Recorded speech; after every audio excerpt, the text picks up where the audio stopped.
Yeah, done with my Oreo. Okay, good. Do we really know what happened? The brother did. The brother, that's what I thought too. I mean, that seems like kind of obvious. Hey, do you want to talk about death? Yeah. I mean, Mystery murdery thingy. Welcome to Mystery Murdery Thingy. Yeah, it's Mystery Murdery Thingy. I'm just sitting here smiling. Oh, just smiles all around. Smiles all around. Smiley smiling here. Or like a Beach Boys album. Is that a name of a Beach Boys album? It is. Smiley Smiles? Smiley Smile. That's stupid. It's like the one that was supposed to come out after Pet Sounds, but it got like delayed, and then it ended up coming out like way later. And when they were old?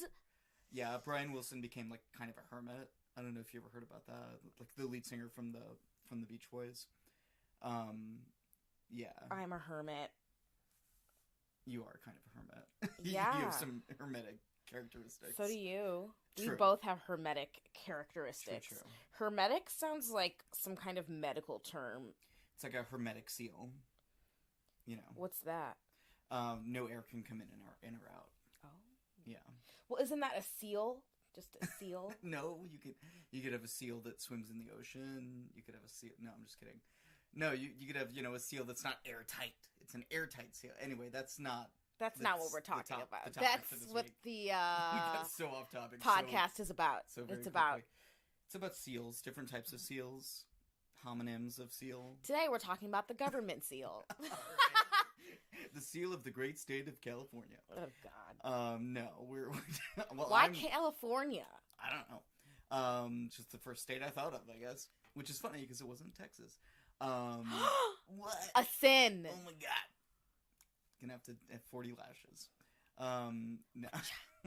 So this is the podcast where we talk about mysteries and murderies and thingies. Do you have a mystery, a murdery, or a thingy? Murder, lots of murder. I have a mystery. Cool. I mean, they're all mysteries, but like this Right. one's not a murdery or a thingy. Right. So therefore, Exactly. it is in fact Right. under the mystery category. Because we have talked about how, like, okay, how are these three different things? Right. What's a mystery as opposed to a murder mystery? Right. Just purely a mystery, something we don't know what it is. That's awesome. You told me what you're doing, but I totally forgot, so it's going to be a surprise to me, which is always good. Who's going to go first? That's been a mystery up until this very moment. I care Because we did not. not talk about it. Mine is not that long. Okay, well, why don't you go first? Okay. Okay. All right. Okay. I have. Are you fucking ready? Are you fucking ready? Are you fucking ready? I have a spooky tale about the Oh, now I remember. Edgar Allan Poe. Edgar Allan Poe. Quoth the raven, nevermore. Yeah, he's wrestling. He's in a wrestling match. Right. Edgar Allan Poe standing at 165. We have. You know what though? I think I do remember maybe him being on Celebrity Deathmatch. I mean, MTV. I mean, it would have been pretty. That was like some brutal claymation. Oh my God! Like, so much. like you wouldn't expect claymation to be like bloody and gross, but like Celebrity Deathmatch was definitely like pretty brutal. That was like the whole point of it. It was good though. It was good. It was one of the shows where my mom was like, "You can't watch this." Oh, you absolutely cannot watch that. I was like, "Mom, no." But it's just clay. Yeah. It's cartoon. It's animation. It's not Right. real. Too young. Well, you know it's not real, right? Too young to watch Family Guy. Too young to watch The Simpsons. South too young to Park. watch South Park. Too young to watch fucking Celebrity Deathmatch. It's always the ones that you're not allowed to watch that you most want to watch. I right? mean, that's the appeal, right? Part of it, and that they're just really good. That's the appeal of a lot of things, that it's forbidden. Oh yeah. Like alcohol. I was gonna say like alcohol. Are you? Let me see what. How can we Segue. segue this back? Segue. Let's- Did you know that Segway, like the machine, and Segway is in transition is spelled differently? Because I didn't. I did not realize that. How did they spell the machine? Segway. Oh, that makes sense. And then the other one is Segue. UE, of course, yeah. Yeah. I think we all know how to properly spell the word Segway, right? I didn't. Okay, let me sip some of this water. Okay. Some life-giving. Oh, wow.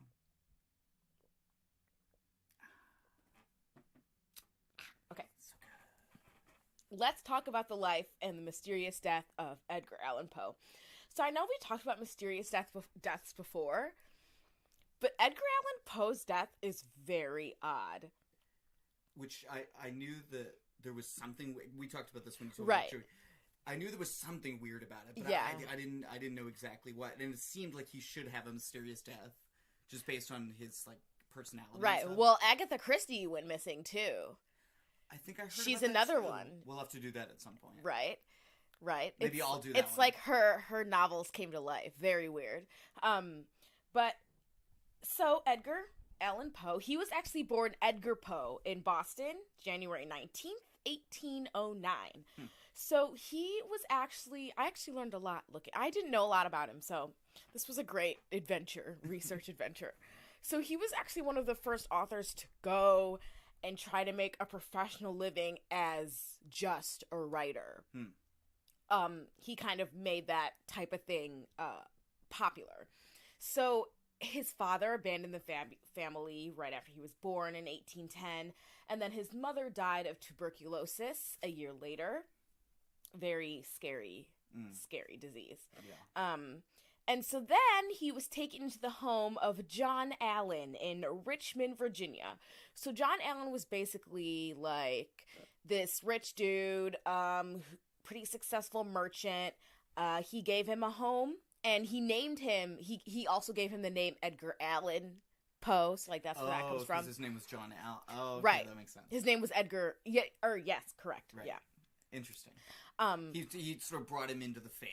Right. He never, like, officially adopted him or anything. Informal but he, kind of right. arrangement. He, like, gave him the name. So, he was both spoiled, but he was also, like, aggressively disciplined, as he grew up.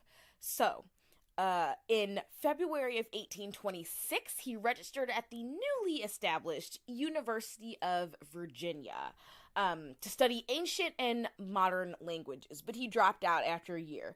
So the University of Virginia is kind of interesting in its early days, because, like, it was kind of wild. It had, like, a student self-government where students chose, like, their own studies, and they, like, made their own living arrangements.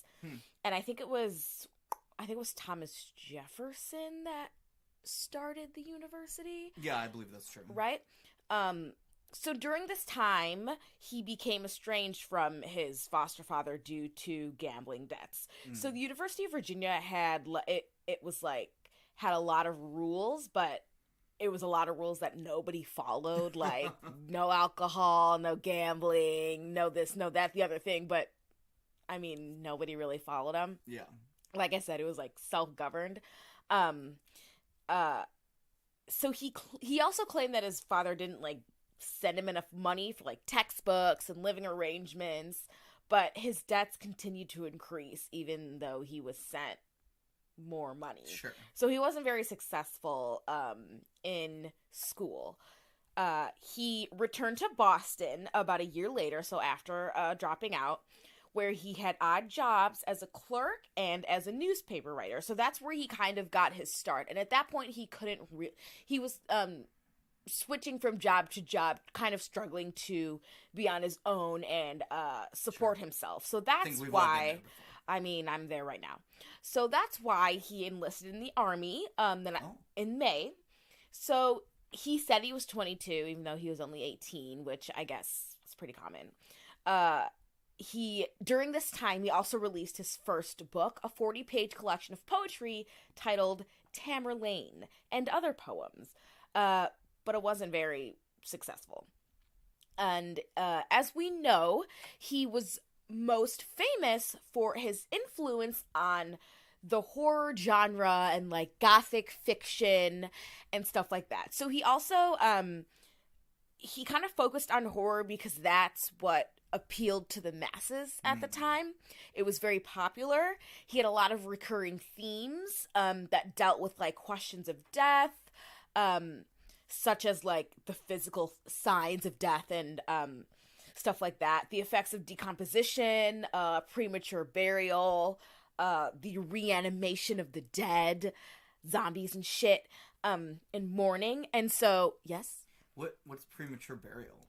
Is that like burying someone alive? Yes. Is that, okay. Yes. It's like, is that just like a euphemism or? No, premature burial. So, like you think they're dead.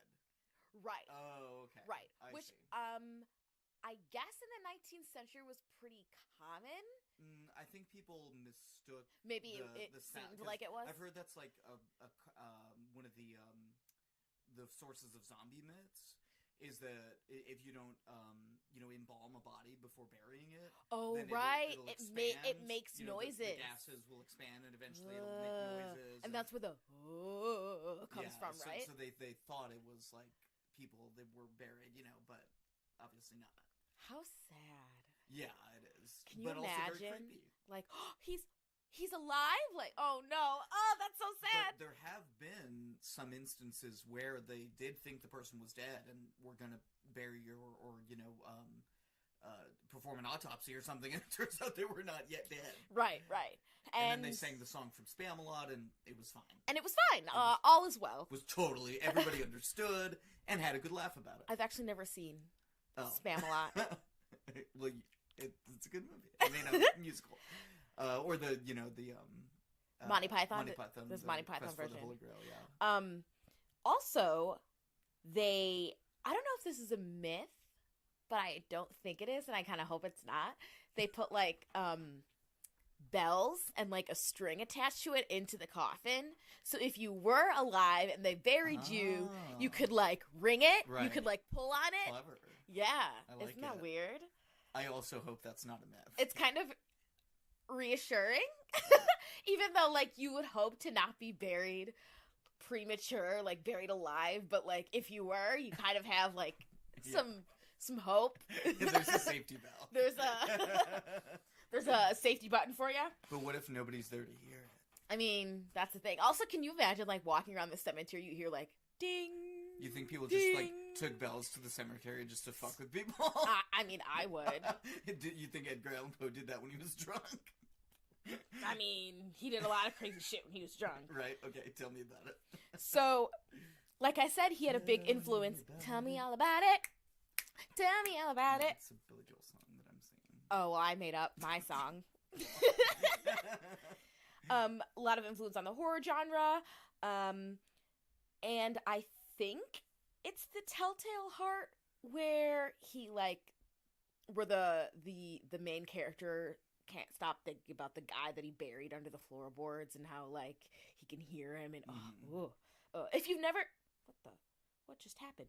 If you've never read anything by Edgar Allan Poe, definitely get in on that because he is a great writer. It's really good. I read a lot of his stuff when I was like younger.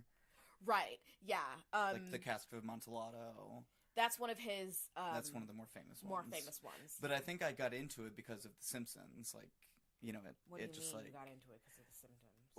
Well, is there an episode? Some of the Treehouse Does of Horror he show up episodes. in The Simpsons? Not particularly. There might be a ghost of him in an episode, but I can't remember. But no, it's like Treehouse of Horror episodes where they have his story, some of his stories, like The Raven and stuff, and the Cask of Amontillado, and the Telltale Heart. Like they do like versions of them. So. Okay, so, he had some early attempts at poetry, but he soon began to focus more on prose once his writing, didn't really, take off. Sure. So, he wanted to make a living off of this. Correct, right. So, he placed a few stories, with a Philadelphia publication and began work on his only drama called The Politian, or Polition. I'm not really sure how to say it. Polition? Polition? Yeah, I don't know. Polition?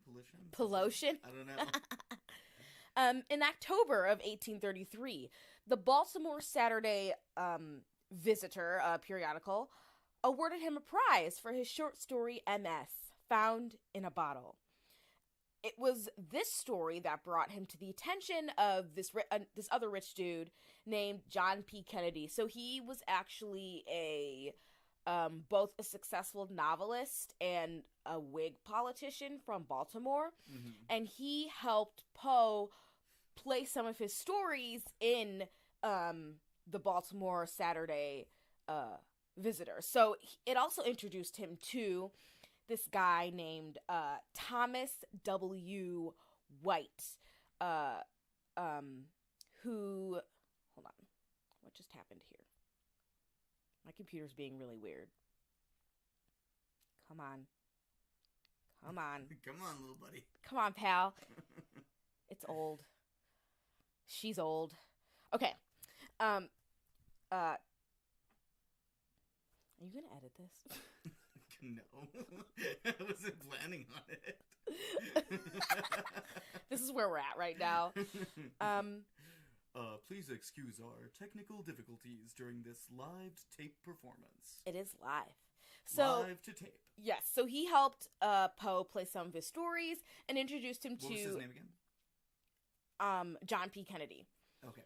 Introduced him to Thomas W. White, who's the editor of the Southern Literary Messenger in Richmond, Virginia. So in August of 1835, a couple years later, that's when he becomes the assistant editor of this literary magazine. But Thomas White fired him within a few weeks because he was drunk on the job. Aww. Right. He returned to Baltimore where he, fun fact, obtained a license to marry his cousin, Virginia Clem. I forgot about that. He married his cousin. He married his cousin. Who was like 13 or something? 13. Yeah. She was 13 and he was 26. Right. So this is in September of 1835. They were actually, she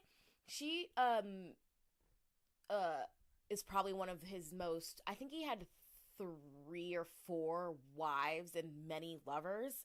And actually, like, one of his main themes in a lot of his books is, like, the one that got away and the mysterious woman that causes heartbreak and death and chaos and stuff like that. So, yeah, he was 26. She was 13. They were actually married for 11 years until she died of tuberculosis. Yeah. And her death had a really big impact on him. He drank even more. He became really unstable. Like I said, it was her death that also most likely inspired a lot of his writing. Sure. So, let's get on to his death. Okay. Very mysterious. So, to this day, the death of Edgar Allan Poe is still very mysterious. Okay, so, like, no one really knows for sure the cause of death or what led him to the state of mind that he was found in. So, he was actually missing for about a week before he was randomly found on the streets in Baltimore. So, September 27th, 1849, he left Virginia to go, I think he went to go help somebody edit something in New York. So he left. Something happened. We don't know what. That's the mystery.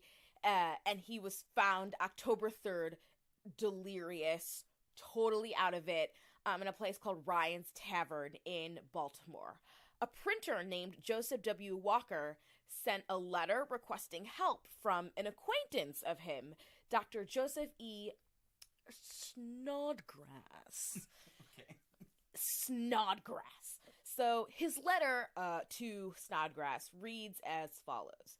Dear Sir, there's a gentleman, rather the worse for wear, at Ryan's Fourth Ward Polls, who goes under the cognomen of Edgar A. Poe, who appears in great distress, and he says he is acquainted with you, and I assure you he is in need of immediate assistance.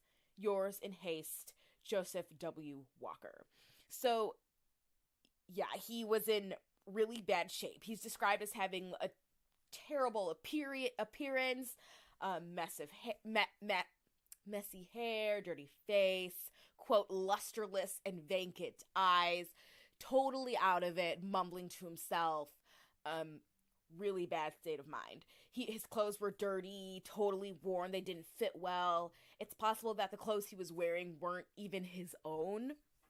And so after he was found, he was taken and cared for at the Washington College Hospital. So this is where also things get really weird and really fuzzy, and probably why this is such a mystery, and it always will be. He was denied any visitors, and he was kept in a section of the hospital reserved for, like, disorderly and sick drunk people. Mm-hmm. So most of what we know about Poe's last days actually come from his attending physician, a guy named Dr. John Joseph Moran, who may or may not be trustworthy. So there's a lot of sketchy shit going on with his doctor. Because Poe didn't have any visitors, we have to take Dr. Moran's word for what happened. And his story kept changing. Oh, no. Yeah. Oh, God. His story kept changing. So he, like, wrote about it and lectured on the topic, you know. Obviously, he was, like, pretty popular for this set of circumstances which he found himself in. So he was talking about it all the time, but his story kept changing. None of it was consistent. So there were many things off. One of them being that he said he contacted Poe's aunt and mother-in-law soon after he died, but he actually didn't say anything until she requested it on November 9th, about a month later. So we have, like, letters and stuff like that like, prove this, that he was lying. He also said that Poe had some, like, really well-spoken and eloquent last words, not even, like, last words, but, like, a couple of sentences, but that also doesn't check out and doesn't make any sense, because Poe was totally delirious, and he wasn't making sense at the time of his death, so he can't have these, like, beautiful poetic words to say and to announce to the world. Sure. It doesn't make any sense. It just made for a better story.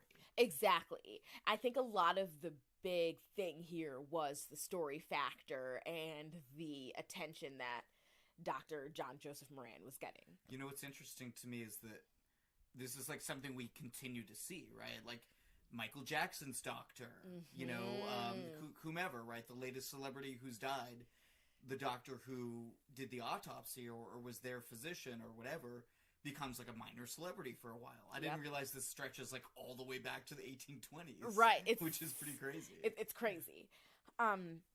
So he also altered dates. So he said that Poe was in the hospital October 3rd at 5 p.m. He also said that Poe was in the hospital October 6th at 9 a.m. He also said Poe was in the hospital October 7th at, quote, 10 o'clock in the afternoon, whatever that means. I know, right? It's all very jumbled, and I don't know, when you think about it, it's kind of sad, and it's very frustrating that we have this great mind and this great writer who totally, we will never know what happened. There's not even death certificates, there's no hospital records, there's nothing. Wow. It's a true, like, we'll never know. Because the one person who most likely would know, obviously, totally untrustworthy. Yeah, so he claimed that he had all these hospital records as evidence, but like I said, there's not even, like, a death certificate. And because there's no death certificate, we don't have an official cause of death. So there's lots of theories, and a lot of it is based on how he was acting towards the end. So one of the theories is hypoglycemia. So, sure. Like, low blood pressure, which I don't know if you've ever witnessed this. It is scary. It's very unnerving to witness somebody with low blood pressure suffering from the symptoms. They're very wacky. They say a lot of weird things. They don't act like themselves. Lots of sweating, lots of shivers. Definitely would be described as delirious. Random bursts of laughter. I'm like speaking from experience, like, because my like dad the night before he died was severely hypoglycemic. Yeah. The night before my dad died, he flicked me off, just like just because he was totally out of it, just completely out of it. Wow. So like it makes sense that like hypoglycemia is a possible symptom or cause of death. Like it could have gotten so bad that he just died. Yeah. And then of course there is murder. I actually couldn't find much on this theory, but it makes sense in that out of a jealousy aspect, in that Poe was very successful and that he was over here making a living as a writer, and that was not common during the mid to early 19th century. So it could have been a whole murder plot, that he could have been poisoned or something like that. It could have been suicide related to depression. So in 1848, Poe actually almost died from an overdose on, I don't know how you say this, laudanum? Yeah, laudanum. Mm-hmm. So, which is used as a tranquilizer, both a tranquilizer and a painkiller. But we don't know much about that incident, in that, like, we don't know if it was on purpose or if it was just an accident on Poe's part. Another theory is alcohol poisoning. Newspapers reported his death as, quote, congestion of the brain, which is actually a euphemism, like a common euphemism for alcoholism. And my favorite theory, because, I don't know, I think it's my favorite because it's the most scandalous, and it's also something I had never heard of before. Maybe you've heard of it. It's called cooping. Cooping? No, I've never heard of that. So, Poe was found by, like, an election, like by the polls. He was found on an election day. So it's possible he was a victim of cooping, which is a voter fraud practice where victims are shanghaied, drugged, and used as a pawn to vote for a certain political party at multiple locations. What? Isn't that nuts? That is crazy. It's like, I like read that and I was like, no. I did not know that used to happen. It used to happen. It was definitely a thing. Wow. However, the thing that like kind of debunks this theory is that if you were going to be a victim of cooping, you were probably somebody who wasn't well known, somebody who you could dump on the streets at the end and no one would really notice. And obviously Edgar Allan Poe wasn't, somebody. He was like very well known in Baltimore. Right. He was somebody that they would have noticed. But I don't know, it makes sense, like the time and the place and how he was found, and how he was acting very delirious. And sometimes they say that alcohol was a reward for cooping. So, maybe that just like started a downward spiral. Right. Another theory is cholera. He actually died during the early stages of a cholera epidemic. Another theory is carbon monoxide poisoning. So, in 1999, a public health researcher named Albert Donne argued that Poe's death was in fact a result of carbon monoxide poisoning from coal gas that was used for indoor lighting during the 19th century. So I guess it was pretty common. So he took clipping of Poe's hair and tested them for certain heavy metals that I guess would be able to reveal the presence of coal gas, but the test was inconclusive, so that's also kind of debunked. Another theory is rabies. So rabies is actually a fairly common virus in the 19th century, and rabies is absolutely devastating disease. Right. Absolutely fucking terrible.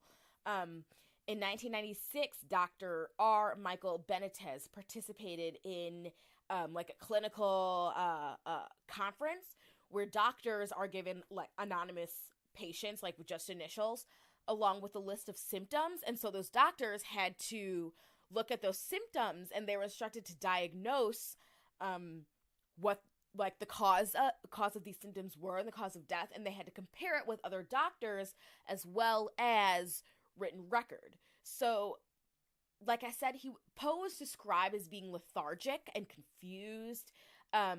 His condition began a rapid downward spiral, and soon he was exhibiting delirium. He had visual hallucinations.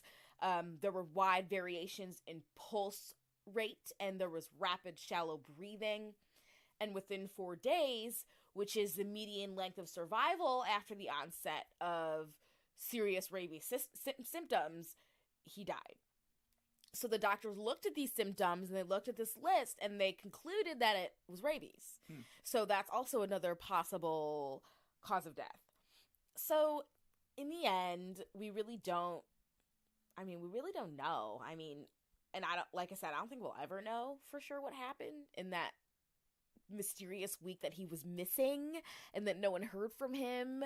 And then, of course, we'll never know what his doctor actually saw and what actually happened while he was in the hospital. Sure. So, in conclusion, Edgar Allan Poe died of mysterious circumstances.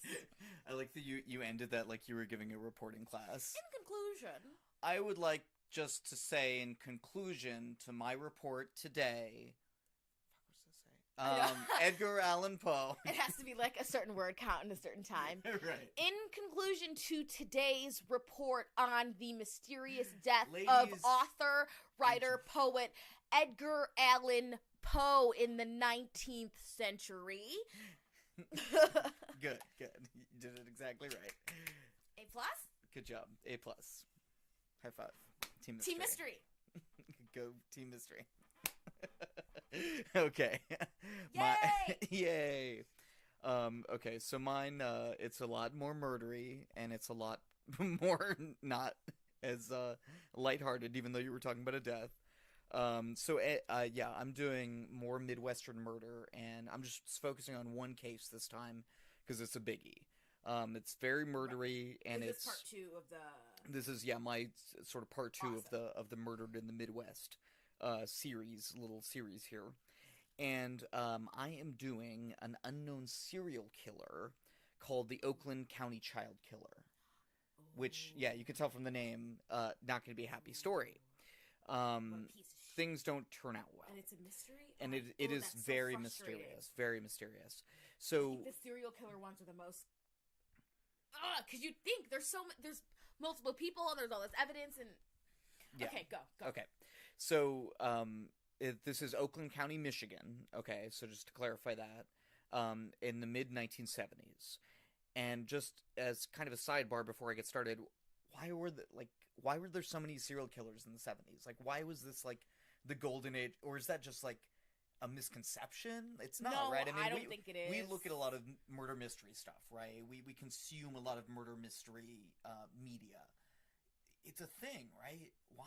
Like, I don't know. I've heard some different hypotheses. Like, it's sort of 10, 15 years after the introduction of LSD by, the CIA or whatever. They were doing testing. Maybe that had something to do with it, or I don't know. Just the breakdown of society, a general rise in crime. I don't know. What are your thoughts, Chloe? I don't know. It might have been the time. It might have been how there was definitely a lot of shift in culture during the late 60s and the early 70s with war and lots of protests going on. So I don't know. It's a tough question. Yeah, it's a tough question, and there's a lot of fucking serial killers going on in the 70s. I think as somebody who, I mean, this goes for both of us, as somebody who like looks into this shit and is really into it, it's pretty. I'm just like not surprised every time I see like a serial killer. It's like beginning in 1972 and up. Right. It's the 70s. Like, it's crazy. So let's get into it. So for a harrowing year and a month in 1976, 1977, children kept coming up dead in Oakland County, Michigan. There were at least 4 victims and possibly more that are linked to the serial killer. But the confirmed victims are as follows. So the first was Mark Stebbins. He was 12 years old last seen, quote, leaving an American Legion Hall on Sunday afternoon, February 15th, 1976. And Mark apparently, according to, like, his mom and stuff, got bored at a function that they were, like, attending together there, and he told his mom, like, hey, I'm gonna go home and watch a movie on TV that I know is coming on. So she was like, okay, just go home and that's fine. Unfortunately, things were not fine. Mark never made it home, and they, of course, call around, they call the police, they start a big, search amongst the family and everything, but Mark's body was unfortunately found on February 19th, 4 days later, wearing the same clothes he was last seen in, and this is something that's going to kind of keep this, like, a big part of the MO for this serial killer, if it is in fact one serial killer, that the body was, like, very kind of neatly laid out in the snow, and all of these killings, and this may just be coincidence, like, one of the investigators, like, very much thought this was just coincidence, but there always seems to either be snow on the ground or snow falling when the bodies are laid out. And Mark's body had been laid neatly, quote, in a snowbank in the parking lot of an office building at 10 Mile Road and Greenfield, quote, or unquote, between Southfield and Oak Park, Michigan, kind of right on the line of those two cities. And in the 4 days that Mark, between when he was kidnapped and when he died, he was in captivity, and apparently suffered tremendously. He had been bound at the wrists and the ankles, apparently for long periods. There were, like, ligature marks and wounds that indicated that. There was also trauma indicating sexual assault, and the cause of death was deemed to be strangulation. And it probably didn't happen very long before Mark's body was left, where it would clearly be found, which is, again, this is part of the MO that's going to keep coming up. The next victim was Jill Robinson, also 12 years old. Reportedly, Jill ran away from home, or she may have been just going to her father's house, or her parents were divorced. But in either case, she was last seen alive, leaving her home in Royal Oak, Michigan, on December 22nd, 1976. She and her mom had an argument. Her mom said, basically, that she was in a bad mood for some reason. She didn't quite seem like herself that evening, although they had arguments, like any 12-year-old and her mom are going to have, For right? sure, yeah. Nothing out of the ordinary necessarily in terms of the severity of the argument, but she seemed kind of in a bad mood for some other reason. Anyway, they argued about whether she was going to help with the dinner. They argued about whether she was going to help watch her brother. And eventually it got to the point where her mom was just like, you know what, I can't deal with you right now, just go. And she was supposed to just go stand on the porch. That's heartbreaking. Kind of in a timeout, in a sense, right? But that's not what happened. She packed up her book bag. She got on her bike. She basically decided, okay, this is it. I'm going to go. And she was probably going toward her father's house, which was just a little bit down the road in a neighboring town. So somewhere along those few miles, though, she was picked up and was murdered. And her bike was found the next day, quote, behind a hobby store on Main Street, close quote, in Royal Oak, Michigan, just, near her home. And her body was found 3 days later, December 26th, near Troy, Michigan, along I-75. And she was also wearing the clothes she left in, and her book bag was neatly posed next to her, and her body had been laid out. Does that show remorse? I don't know. Does it show remorse? I think it shows care. Care doesn't necessarily imply empathy with the victim. It might, or it might, for example, imply that the killer or killers identifies with the victim.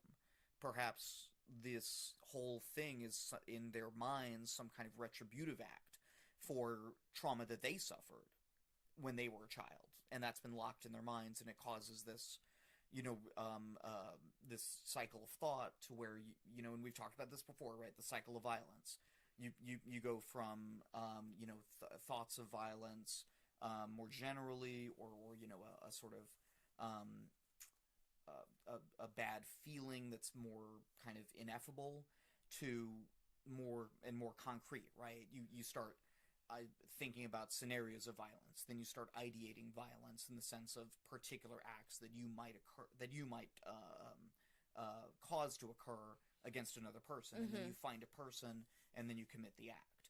It's a cycle that we see over and over and over again with killers. So this is something that clearly is part of the psyche of humans, right?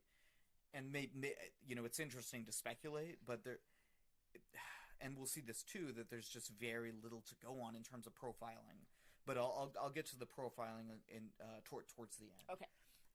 So, but thank you for that question. It's like I think it's important to be thinking about that all the time, right? We have to understand these people, not for any other reason really than that it makes it easier to catch them, right? And to prevent these crimes, and to bring justice for these victims. You know, and that's why we talk about these kind of things, right? That's why we describe in gruesome detail what happened to these victims. It's in an attempt to demystify it in order to better solve crimes. So anyway, that's my little lecture about that. So Jill Robinson, though, the second victim, she appeared, and this is really very, very gruesome. She appeared to have been killed there at the site where her body was found. With a, quote, single 12-gauge shotgun blast to the face. Oh. Just as horrific as you can possibly imagine. Oh, really, truly. We were just talking about, you know, the profiling, right? This obviously implies the opposite of the posing, right? This implies a desire to deform the body, to deface this person. It's an erasure of that victim's identity in an exceedingly visceral way, which I think is indicative if you're talking about, you know, those kind of things like profiling. Did they have trouble identifying her? I don't believe so, just because of what was found in her backpack. Oh, right, and on her person, and it just matched up. But yeah, that's a good. I hadn't really thought about that, but from what I read, I believe the items in her backpack. Although I think there were some things, like a book that was taken from it. There were other things that were left in the backpack that I believe identified her.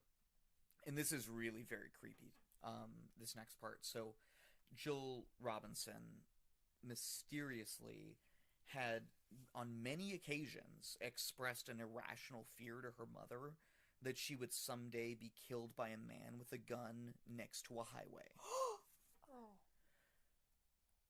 Gives you chills. Oh. My God, gives you fucking chills.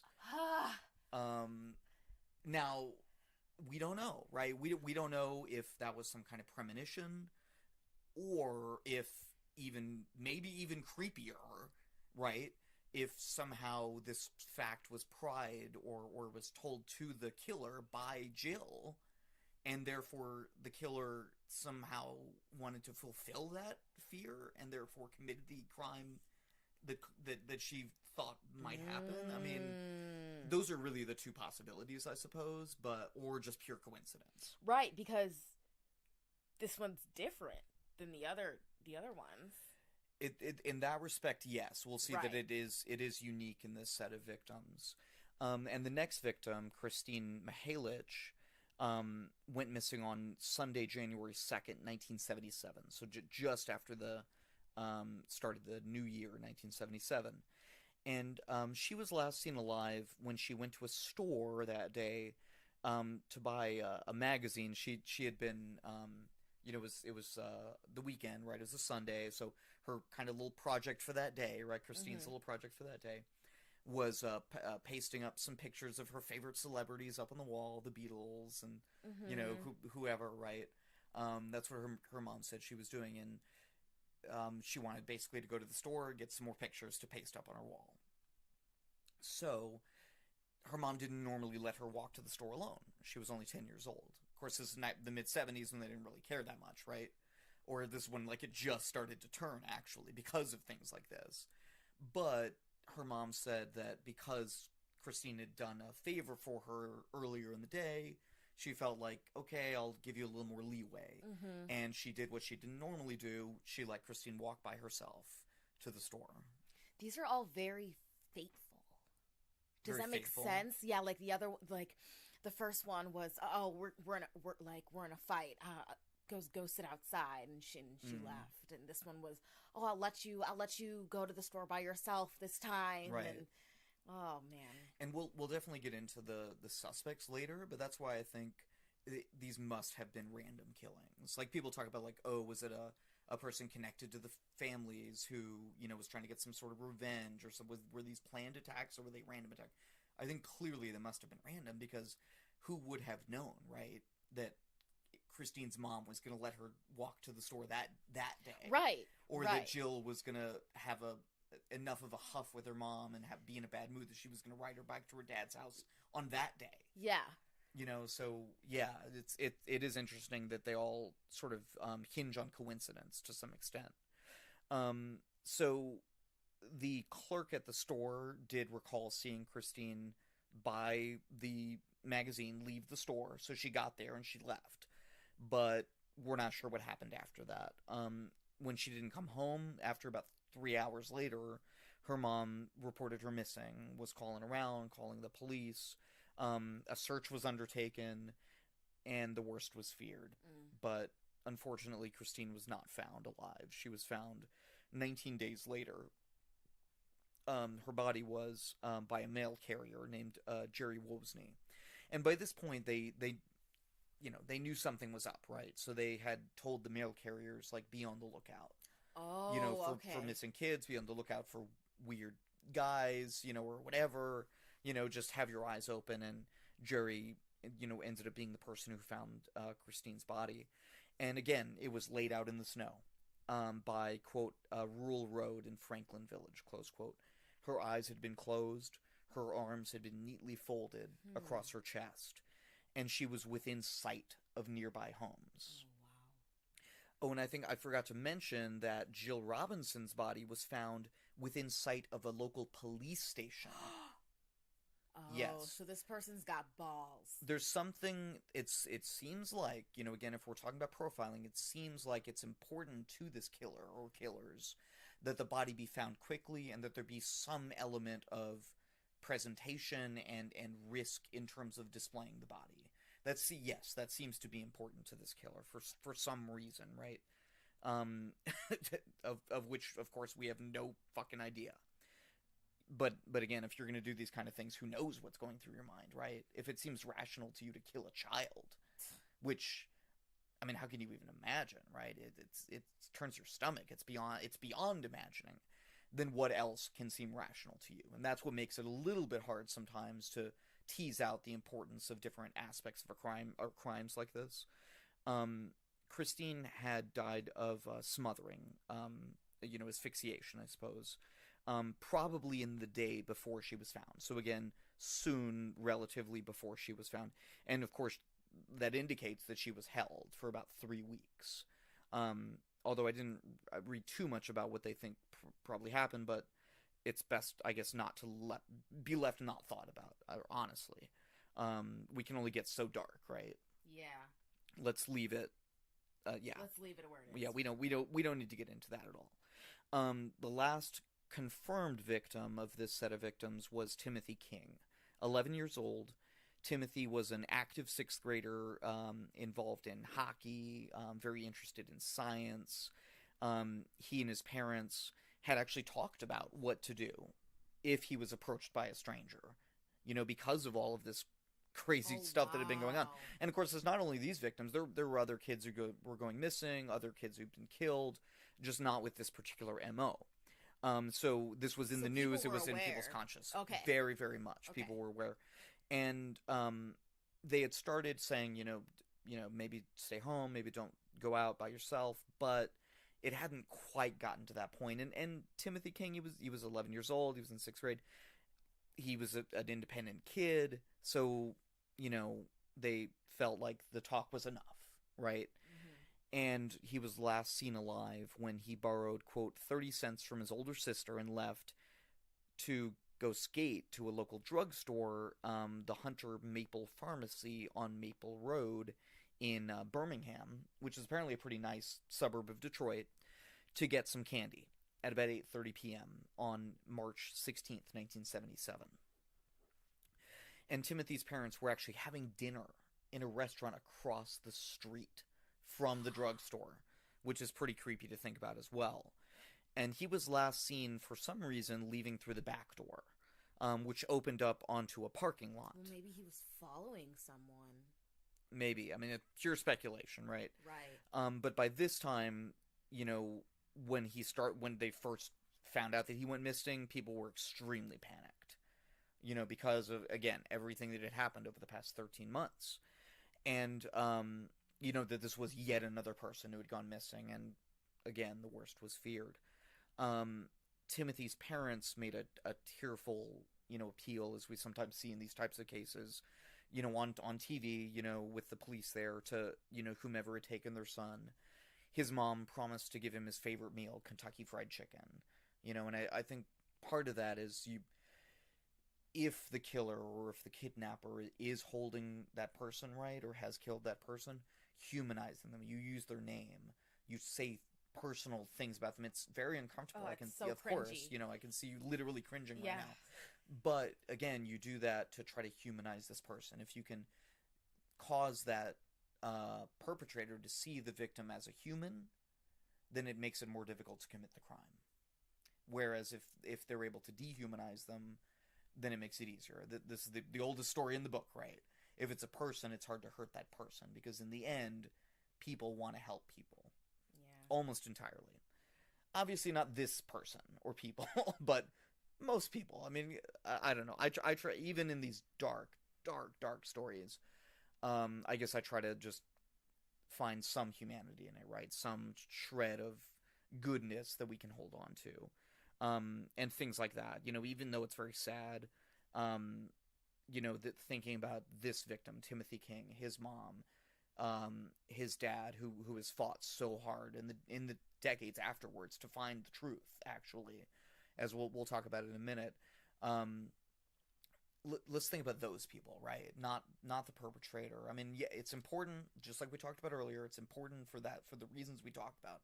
But in the end, it's about these people, the victims, honoring their lives, their experience, who they were, and the victims around them as well, who were impacted by these crimes. So, anyway, as with the other crimes, Timothy's body was neatly laid out. This time it was actually in a ditch next to Gill Road near 8 Mile Road in Livonia. And his skateboard was also laid out next to him. So again, like the bag, like the backpack. Yeah. There's something about that, obviously, but who the fuck knows? Again, Timothy did have trauma indicating sexual assault, and he had been killed by suffocation. So, except for Jill Robinson, the MO seems to be strangulation or suffocation or smothering. It's something with the breath being denied. The postmortem also indicated that Timothy had eaten fried chicken before being killed. Oh my god! I know. Oh my god! And the family didn't give him fried KFC? What do you mean? Like the family, like they said that they would in the future treat him? If they brought his son back, you know, like that they would give Timothy his favorite meal, you know, and then to attempt to humanize him. Oh, so he was listening. That's what you would. I mean, we Maybe, don't know, but yeah, either that or Timothy told him. I guess. So gross. But again, there seems to be some aspect of care. It with the caveats that I mentioned earlier, but something that this killer, to where it was important for this killer to fulfill something in regards to these victims for some reason. It's all very mysterious. Yes, and there. And Timothy had also been killed approximately 6 hours before his body had been found, according to the ME. So the medical examiner. So yes, that also is consistent with the MO of being killed soon before being found. So there's possible other victims, but none matches the MO very clearly. And there are some that have actually been ruled out as other victims because their perpetrator has been found and then not linked to these crimes. So once the third victim was found, Christine Mihalich, the police assumed they were dealing with the serial killer. And they disseminated a composite drawing of a suspect and of a vehicle, which was a gremlin. Okay. And a witness claimed to have seen a boy with a skateboard, where, I forget which victim it was with skateboard, but anyway, where he had been seen in the parking lot behind the drugstore, right? He went out the back door, if you'll recall. So according to witnesses that claim to have seen that man, or who they believe was that man, with, I guess it was Timothy.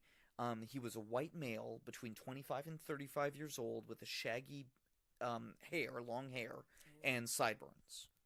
And that's really as much of an idea, along with some sketches, that we've ever really gotten of what the perpetrator really looks like.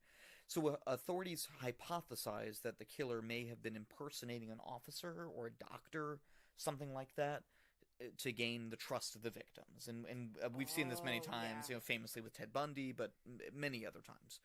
And that the killer probably also had strong roots in the community, because they would have had to have a place to hide the victims for several days and even weeks in one instance. A task force was set up, but was abandoned in December 1978 with no confirmed suspects. Why was it abandoned? Do you know? Because they... Just no evidence? Yeah, they couldn't really find out what happened, and they just said it probably will never be able to figure it out. But the reign of terror in Oakland County, Michigan seemed to be over, at least regarding this particular MO. And the case has been, like I said before, pretty aggressively reinvestigated by the family over the years, primarily by Barry King, Timothy King's father. He obtained thousands of pages of police records, over 3,000. He also has obtained DNA testing for some new suspects, and also obtained some of the sketches and other materials relating to the case. The family's also released a documentary called Decades of Deceit, which I intentionally did not watch, to express their dissatisfaction with the investigation. Apparently it's explicitly biased. Okay, that's kind of what it sounded like when you... Yeah, there's no beating around the bush. They created this documentary in an attempt to discredit the investigation that the police did. Now, I'm not saying that that's not a perfectly fine, legitimate thing to do. Maybe it's the right thing to do in this case. Maybe the police deserve to have a documentary done about them, but I don't know enough about the case to say whether or not that's true. So I didn't want to bias myself in terms of watching it. But I also didn't want to presume that they were necessarily wrong to do that, because they certainly know a lot more than I do, and they're certainly a lot closer to the case. But maybe that closeness to the case also limits their ability to be objective. Right. It's a complicated question. It's a complicated issue. It's subtle. It's not an easy thing to talk about because you're dealing with victims. And of course, Barry King is a victim. I want to honor his sense of the crime and what occurred to him as well as a victim. I just don't know enough to referee but between these. There are other cases where I felt more sure in doing that because I had looked into it more and clearly there was police misconduct. In this case, I just don't really know. So, but it's hard to find. There's not that much information out there about the case either, which you'd think there'd be more, but anyway. I'm sure there's a shit ton more that I didn't look at. Anyway, Barry King's investigating, though, did turn up a DNA link. The one and only DNA link that has been turned up in this investigation. And this was in 2012. The DNA linked two of the crimes very strongly. Now, this is a possible perpetrator that we'll get into in a moment here. His name is Archibald Sloan. Terrible person. The DNA was found to match, the DNA from the crime scene was found to match two hair samples, or a hair sample rather, from an unknown person that was found in Archibald Sloane's car. And we'll talk about why that is in a minute. That same DNA profile matched DNA that was found on two of the victims, Mark Stebbins and Timothy King. This DNA profile also has helped to rule out certain suspects. And while there has been no definitive suspect, like I said right at the beginning, right, that has emerged, there are a few possibilities. So let's get into that. So the first one, I'm going to talk about Alan and Frank. Quote unquote. Okay. Alan and Frank. Not their real names. So Detroit psychiatrist Dr. Bruce Banto, who was a consultant on the case and had spoken about the case in public and everything, received a mysterious and exceedingly disturbing letter. Yes, a few weeks after Timothy King's body was found. The writer, calling himself Alan, said that he was a partner in a sadomasochistic relationship with a man named Frank. And that this Frank was the Oakland County Child Killer. For sure, he knows. Because he had watched and was now racked with guilt as Frank drove around looking for victims. Which is what Alan claims that he did. Alan also claims that he was never there for the actual kidnappings or subsequent crimes. Who knows if any of this is true, right? I know, yeah. Alan claimed that Frank's motives were somewhat political, that it was some kind of demented retribution for suffering that Frank supposedly suffered while Frank was committing atrocities against children in the Vietnam War. Now, I don't know really how that adds up, right? Doesn't really make basic sense, but apparently that's what this person claimed in this letter, so I'm just stating that because it's a thing that happened. I'm not endorsing that view at all. Just want to make that absolute, just to be clear. Yeah. Alan's letter also told the doctor, Dr. Banto, that I wrote it down as Danto, and that threw me for a second. That he, I didn't need to say that. That Dr. Banto was to print a cryptic message in that Sunday's Detroit Free Press to signal to Alan that it was okay to contact him, that he had gotten his message and everything. And the cryptic message was, quote, "Weather Bureau says trees to bloom in 3 weeks." Weird, right? What does that mean? It doesn't mean any. It's not supposed to mean anything. How did he know that was the message? Because it said it in the letter. Oh, so okay. the letter said, "Hey, Dr. Banto, if you Look want to out for contact this. more, you print this message in the paper, and then I'll contact you." Okay. So the message was to Alan from Dr. Banto in the Detroit Free Press. Just to be clear. Yeah. And because I know it's kind of confusing. So there was then phone contact that was made between Alan and Dr. Banto, in which Alan claimed to have some photographic evidence. So Dr. Banto attempted to set up a face-to-face meeting to see such evidence, if it exists, at the Pony Cart Bar in Detroit, which is apparently a really nice bar there at the time, I suppose. Alan did not show up. Just didn't come, totally ghosted. Well, no more contact ever again. Are we surprised? And again, who knows? Maybe Alan was killed by Frank. If it ever existed. If either Frank, of them ever existed. Yeah, maybe yeah. neither of them ever existed. Maybe this was some sick freak who... I shouldn't wanted use the attention. word freak, but you know what I mean. Yeah. Maybe this was this person's idea of a good time. Crazy as it might seem to you and me, and the people listening to this podcast, I assume. In all likelihood. Okay, so let's talk about Archibald Edward Sloane. Archibald Edward Sloane was a known pedophile in this area, and his car was also known to have been used by many of his other pedophile friends. For whatever, and this is where they found the hairs that matched the victims, or rather matched the DNA of the victims, and also a hair that matched the DNA profiles of the victims themselves. So there was a link between this car and the victims. They apparently may have ridden in it, And there was also a link between the perpetrator, whose hair was found in the car, and DNA that was then found on the bodies of Mark Stebbins and Timothy King. Okay, so there's two separate DNA links between two separate areas. Okay. Just to be clear. I'll stop singing the song.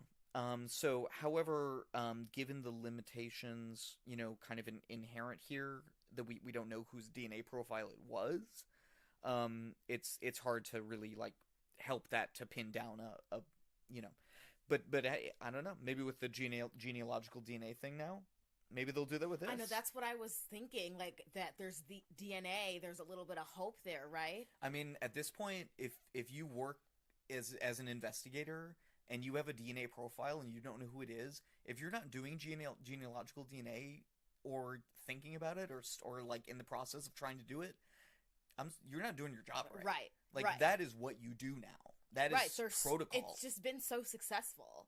There have been over 40 in the first year. Breakthrough. Less than a year. Right. It's been less than a year, because I was just reading about another one today. Yeah.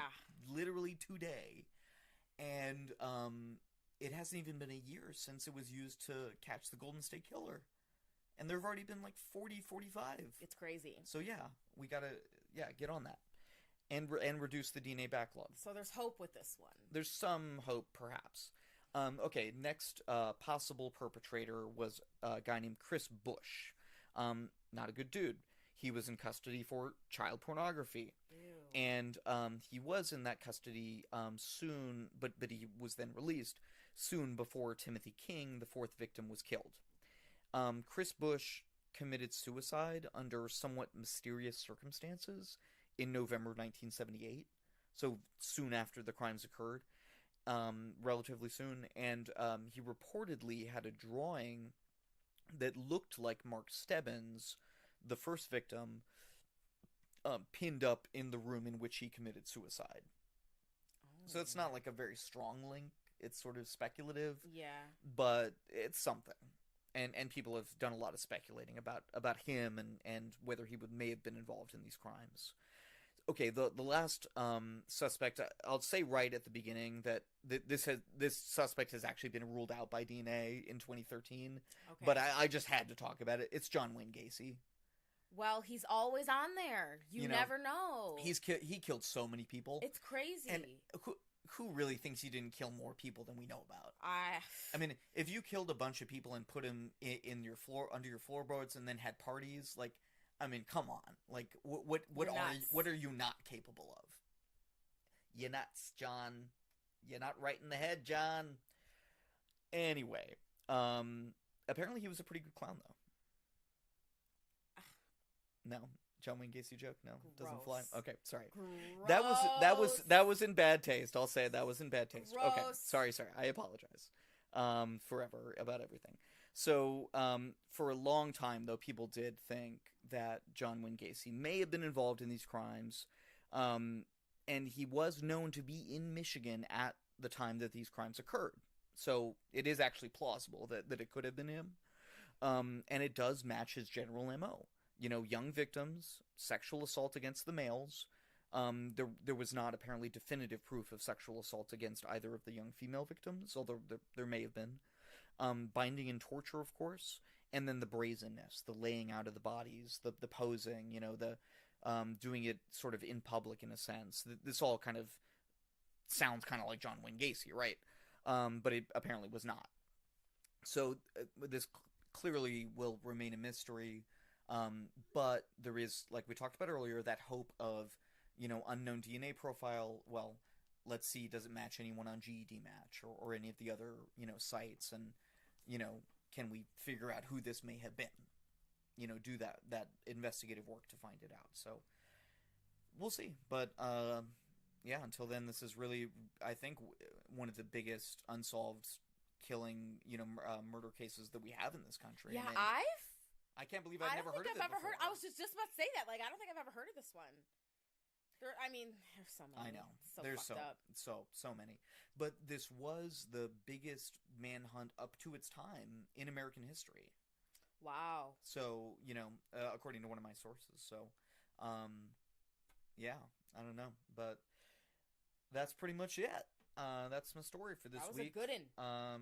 Yeah, there was a lot to dig into. Like I said, I really can't believe that we had never heard about it before. My two sources, so they were both real good sources. Of course, the first one's Wikipedia. Wikipedia's always got your back. Don't believe everything you read on there, but it's usually pretty good.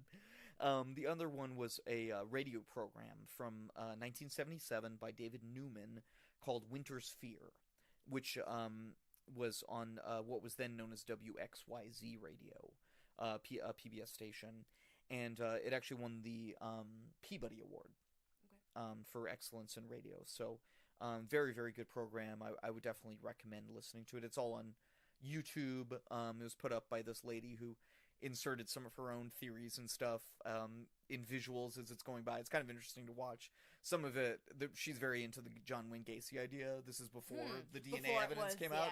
So it's sort of funny to watch and be like, well, John this and John that. And I was like, what's this John she keeps talking about? She just assumes that you know. Oh. Or maybe it said it at the beginning and I missed it. I don't know. Well, he was also not... Well, I mean, I guess he could have traveled, but he was from DeKalb? He was in Michigan at this time. Oh, he was? Yeah, okay, I think okay. you were replying to a text on your phone when I was saying that earlier. Peek behind the curtain. It was important. It was an important rehearsal text. Good, I swear. Good. Well, I also have to go to rehearsal, so let's theater people. Weird shit. I want to go first. Weird shit in the news. Weird shit in the news. Woo! Weird. That's usually your part. You usually do the weird. Weird. Okay, so the title of this one says it all. Okay. It happened in I don't know how to say this. It's the UK, so I don't fucking know. Let me see. Leicester? Leicester. It's No. Leicester. Really? Yeah, that Leicestershire. that like 12-letter word? Leicestershire. Oh, Leicester. I thought this whole thing. Well, because Leicester's the city, and then Leicestershire, I guess, is the county or whatever. So this happened in South Leicestershire. The police tweeted to say that officers were looking for a man when they knocked on a door in the area of Cavendish Road in Leicester at 9:20 a.m. So the door turned out to be the wrong one, but when they went inside, they found 3 men preparing a large amount of heroin and crack cocaine. This is just straight up bad luck. But I also think it's karma. Like, those assholes did something besides packing huge amounts of cocaine. When bad things happen to bad people, it's just so satisfying. It is satisfying. These pieces of shit. Right. Oh my god. So, the tweet said, quote, "By chance, we were at an address yesterday looking for a male. On knocking the door, which was the wrong door, 3 males were inside and in the process of cutting and bagging large amount of heroin and crack cocaine." So, like, literally, we're caught red-handed. The cops are like, "Hello, good morning. Right. We're just looking for..." What is that? You all are under arrest. Oh my god. The men, aged 28 and one's 27, were arrested on suspicion of possession of Class A drugs with intent to supply. These are some ugly-ass white dudes. But yeah, can't even be attractive. Come on, drug pushers. This is from Leicester Mercury Co.uk. But it's an article by Chris Jones, and the title is "Police Knock on Wrong Door, End Up Finding 3 Men Bagging Up Heroin and Cocaine." This is like some classic this is like some like Family Guy shit right here. Like, yeah oh my goodness. Okay, so mine's a CNN travel story by Emily Dixon and Gianluca Mezzofiore, and it's called "British Airways Flight Was Supposed to Go to Germany. It went to Scotland." I think I almost did this one. It went like 500 miles in the wrong direction, didn't it? How can you mess up so bad? So I'll tell you. I'll tell you what happened. Okay, how could this possibly have happened? So what they say is, according to British Airways, which was the airline or whatever, the flight was being operated by German leasing company WDL Aviation on behalf of British Airways subsidiary airline BA City Flyer. Okay, this is very common in airlines, apparently, right? We've heard of this before. There's the little ones, they contract with the bigger ones, whatever. They apparently were the ones who made the mistake. WDL Aviation. Their office in Germany filed the wrong flight plan. And the that sounds like something I would do. So Not that gonna lie. I know, right? I'm petty like So that. I always end up going in the wrong direction. I end up going north 500 miles. Oh, I should have gone south 500 miles. East west. I don't fucking know. But anyway, they apparently the crew thought they were supposed to go to Edinburgh. That was the flight plan. That was what their job to do, was get these people to Edinburgh, right? Going to Scotland. I want to go to Edinburgh. Don't we all? I know. So the the passengers though thought they were all going to Dusseldorf. Oh no. And apparently Can they you imagine? this was kind of a commuter flight, so they weren't really paying that much attention. A lot of them were sleeping, they were on their computers doing Right. work, whatever. They did not notice that they were not crossing the English Channel, but rather were going north towards Scotland. Until, of course, they landed in Scotland, and the flight attendant was like, how many of you thought you were going to Dusseldorf? And everyone raised their hand. Oh my god. They I bet the flight attendant was like, oh no. I'm so sorry. I am fucked. Someone's getting fired. Right. Apparently not her. So, or him, I don't know. I think it was her. But anyway, so they refueled, they took off again. All the people on the plane were like calling their family and friends, being like, yeah, they took us to Edinburgh. I don't know, it's weird. And they're like, no, you're fucking with me, right? Like, no, seriously, I'm in Scotland right now. And they took off again. They made it to Dusseldorf. Everything was fine.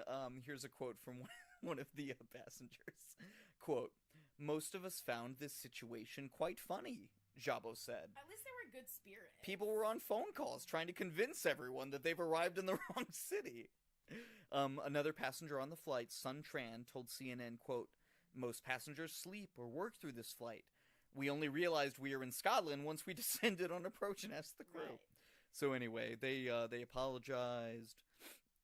No one was ever in any danger, whatever. It's just a purely funny story, so we can all feel good about our lives and everything that's happening everywhere in the world. Oh, not that. Oh, sorry. Based on your face, I said the wrong thing. That's not true, but it's a little bit of levity for your day, man. so enjoy your Wednesday. That one's kind of funny. I know, right? I like it. Can you imagine, like, what do you mean we're in Scotland? Like, Scotland. How I thought much, we were going to Germany. So can we do a layover? When's the next flight? Can I? They called it an involuntary layover. I was gonna believe. say. You Oh, didn't even know. Jesus. Well, thanks for listening, you guys. Yes, thank you so much. And if you're still listening, thanks for listening to the end. Yeah, follow us on all of the social medias. Twitter. Yeah, thanks for Right. listening to the end. I have no idea who actually listens to the very end, but anyway, Twitter, at Murdery Thingy, Instagram, a Patreon. You know, we put some more stuff up there. Our first extra segment. We're gonna do those once a month, so we'll probably be doing one next weekend, or probably a weekend after that, actually. But anyway, anything else? I think that's it, man. That's all, folks. That's all. I'm hungry.